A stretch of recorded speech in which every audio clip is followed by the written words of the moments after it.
अस्सलाम वालेकुम दोस्तों, कैसे हैं आप सब।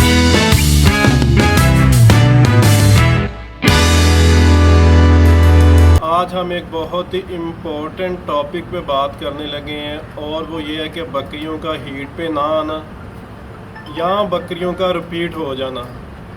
हमारे लोकल फार्मर्स जो छोटे फार्मर्स हैं भेड़ बकरियों के, उन्हें ये प्रॉब्लम अक्सर ही देखने को मिल जाता है। उसकी कई वजूहात हैं। बकरी का रिपीट हो जाना जो है ना, वो सबसे कह लें कि नुकसानदेह बात है। आपके सामने बकरी क्रॉस हो गई, आप समझते कि इसने कंसीव कर लिया, लेकिन 2 माह बाद, 3 माह बाद, 4 माह बाद इनके जाके पता चलता है कि बकरी तो खाली है, क्योंकि हमारे पास अल्ट्रासाउंड की फैसिलिटी अवेलेबल नहीं है। अब हमारा इतना बड़ा शहर है ये आरिफ वाला, यहाँ पे अल्ट्रासाउंड की एक भी कह लें कि फैसिलिटी नहीं है। जो गवर्नमेंट का हॉस्पिटल है उधर से भी नहीं होता, पाकपतन से होता है। तो अभी इतनी मुश्किल से कोई बकरी को लेके जाए ये भी मुमकिन नहीं है।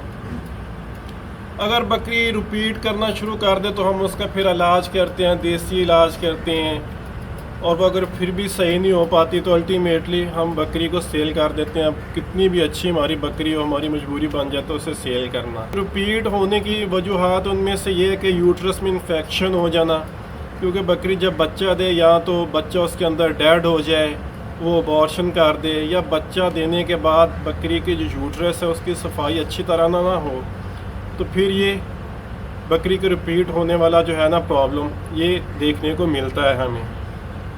इसके अलावा बकरी अगर हीट में ना आए तो इन दोनों प्रॉब्लम्स के लिए मैं आपको एक बड़ा ही आजमूदा इंजेक्शन बताने लगा हूँ, और वो ये इंजेक्शन है, ये इम्पोर्टेड इंजेक्शन है डालमाविटाल के नाम से। ये एक आजमूदा इंजेक्शन है। इसका बहुत ही अगर सीरियस केस है ना आपकी बकरी का, तो 2 शॉट लगा दें 1 हफ्ते के वक्फे से, वरना इंशाल्लाह इसका 1 शॉट ही काफ़ी। और बकरी का रिपीट होना या बकरी का कंसीव ना कर पाना या हीट में ना आना, इन सारे प्रॉब्लम्स को ये इंजेक्शन अल्लाह के फ़ज़ल से सॉल्व करता है। अब इस इंजेक्शन की सबसे अच्छी बात यह है कि ये कोई एंटीबायोटिक नहीं है, ये कोई कह लें कि कोई और चीज़ नहीं है, बल्कि ये एक एंटीऑक्सीडेंट है। इसमें एंटीऑक्सीडेंट के बारे में आप लोग आजकल बड़ा सुन रहे होंगे कि डॉक्टर्स रिकमेंड करते हैं कि इंसानों को भी एंटीऑक्सीडेंट वाली फ्रूट्स लेनी चाहिए, जिनमें कि बेरीज़ हैं मुख्तलिफ़ किस्म के। इसके अलावा और भी बहुत से फ्रूट्स हैं जिनमें एंटीऑक्सीडेंट होता है। तो इसमें जो एक्टिव इंग्रेडिएंट है ना जी, वो है बी कैरोटीन उन्होंने लिखा हुआ है कि ये एक ऑक्सीडेंट है और ये एक सप्लीमेंट है। आप देखें जो कि यूट्रस को जाके ताकत देता है और उसमें कोई इन्फेक्शन वगैरह होना तो उसे भी दूर करता है। ये सारी चीज़ें इसके ऊपर लिखी हुई हैं। माशाल्लाह आप सब लोग पढ़े लिखे हैं तो आप इजीली पढ़ सकते हैं इसके ऊपर से। बड़ा ही ज़बरदस्त इंजेक्शन है। मैं कई साल से इसे ट्राई कर रहा हूँ और मैं आपको दिखाऊँगा। अभी बकरियाँ जो कि कंसीव नहीं कर पाती थी, रिपीट हो जाती थी। अल्हम्दुलिल्लाह एक हमारी बकरी थी जो कि हर मरतबा बच्चे तो 2 देती थी, लेकिन एक बच्चा उसके अंदर ही गला सड़ा पैदा होता था। उसके ऊपर भी मैंने ये ट्राई किया तो अल्हम्दुलिल्लाह इस मरतबा उसने 2 बड़े ही ज़बरदस्त हेल्दी बच्चे दिए। वरना पहले वो एक बच्चा देती थी और दूसरा गला सड़ा पैदा होता था ना अंदर से। तो यूट्रस के अंदर जो भी प्रॉब्लम होना उसको ये सॉल्व करता है। ये थोड़ा सा महंगा है, इतना भी महंगा नहीं है। मसलन कि 5 महीने आप बकरी को क्रॉस करवाने के बाद खिलाते पिलाते हैं, लेकिन एंड में आपको पता चलता है कि यार वो तो खाली है, तो आपका सारा खिलाया पिलाया ज़ाया जाता है ना। उससे बेहतर है कि आप थोड़ा सा ख़र्चा कर लें। ये 3000 का मुझे इंजेक्शन मिला है। ये 50 ml के वायल है और इसकी डोज़ है 7 ml 100 किलोग्राम के हिसाब से। बकरी 100 किलो की अलग है, बहुत कम होती है, लेकिन आप 7 ml लगा दें, कोई इशू नहीं है। 6 भी लगा दें। तो जैसे मैंने बताया, अगर ज़्यादा सीरियस केस है आपका तो आप 1 हफ़्ता ठहर के दूसरा शॉट लगा दें और उसके बाद अल्लाह का नाम लेकर बकरी के पास बकरी को छोड़े। इंशाल्लाह ताला ना सिर्फ वो कंसीव करेगी बल्कि ज़बरदस्त हेल्दी बच्चे देगी। पंखों के नीचे आजकल बहुत आराम है, इसलिए बकरियां पंखों के नीचे बैठी रहती हैं। इस मरतबा कुछ बकरियों ने दी हैं शदीद गर्मी में बच्चे, तो बच्चे देने के बाद जो बकरी होती है उसे हम काढ़ा वगैरह देते हैं ना, वो हमने नहीं दिया, क्योंकि जब हम गर्म चीज़ बकरी को देते थे ना बच्चा देने के बाद, तो उसका बच्चा जब दूध पीता था तो उसे डायरिया लगता था, क्योंकि उसने ज़ाहिर इतनी गर्म चीज़ खाई होती है और उसका असर दूध में आता था। तो इसलिए मैं इन बकरियों को जिन्होंने गर्मियों में बच्चे दिए ना मैंने उन्हें कोई काढ़ा दिया, ना गुड़ और बड़ी इलायची दी है, तो मुझे डाउट है कि कहीं वो रिपीट ना हो जाएं। अभी दोबारा कह लें कि क्रॉसिंग का सीज़न चल रहा है, तो मैं उन बकरियों को जिनको मैं यूट्रस की सफाई के लिए कोई टॉनिक कोई काढ़ा वगैरह नहीं ना दे सका, उन्हें मैं ये वाला इंजेक्शन लगाऊंगा। इसके अलावा मैं दिखाता हूँ आपको, एक हमारी ये बकरी है ना माशाल्लाह, ये माया की बेटी है।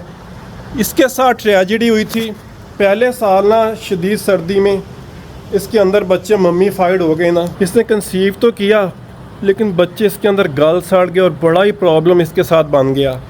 1-1.5 साल ये इसी तरह खड़ी रही, क्रॉस होती थी लेकिन फिर रिपीट हो जाती थी। तो मैंने इसे ये इंजेक्शन लगाया 2 शॉट, और इसके यूट्रस से ना जो भी मैल को चैल थी वो निकल गई, और अल्हम्दुलिल्लाह बाद में अभी ये लगातार बैक टू बैक बच्चे दे रही है। पिछले साल नहीं बल्कि अभी कह लें कि 4-5 माह पहले इसने 3 बच्चे दिए थे। इसके अलावा हमारी एक और बकरी है जिसका मैंने आपको बताया था कि वो मम्मीफाइड बच्चे देती थी। एक बच्चा मम्मीफाइड होता था और एक ठीक होता था। वो बैठी है ये वाली, ये देखिए। इसके साथ ये ट्रेजेडी थी कि एक बच्चा गला सड़ा देती थी और एक ठीक देती थी। इससे भी इस पर मैंने ये इंजेक्शन लगाया और अल्हम्दुलिल्लाह इसने ज़बरदस्त 2 बच्चे दिए हैं।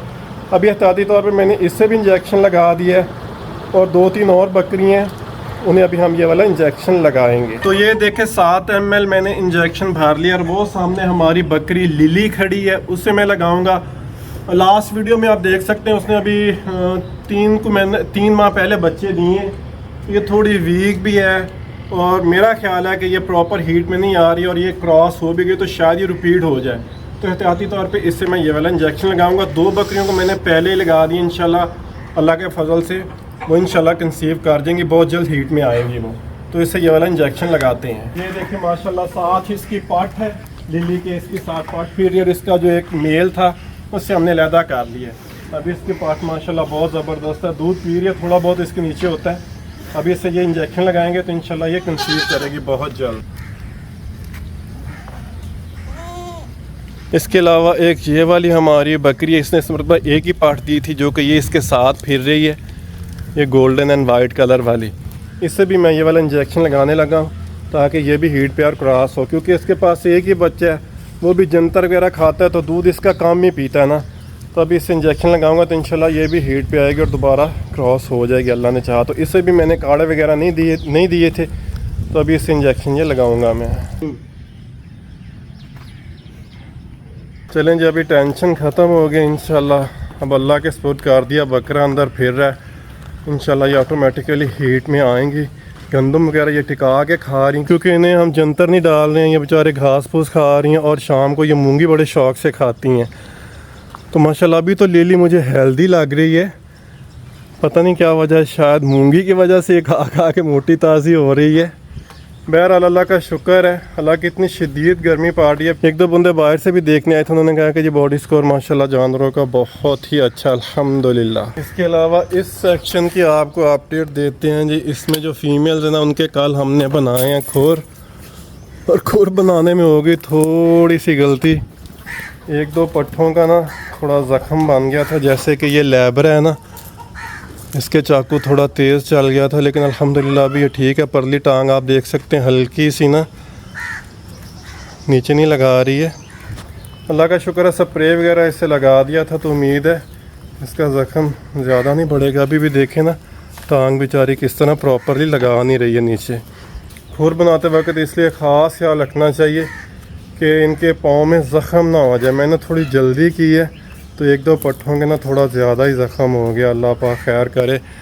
मौसम भी बरसात का ना, अगर ज़ख्म ख़राब हो गया तो प्रॉब्लम बन सकती है। बहरहाल आने वाले दिनों में देखेंगे। अभी इसके मैं दोबारा स्प्रे लगा देता हूँ एहतियाती तौर पे। तो ये थी आज की वीडियो फ्रेंड्स, उम्मीद है आपको पसंद आई होगी, इन्फॉर्मेटिव होगी, आपके इल्म में इजाफ़ा हुआ होगा थोड़ा सा। तो दुआओं में याद रखिएगा और चैनल को सब्सक्राइब करना ना भूलिएगा। अगली वीडियो तक अस्सलाम वालेकुम।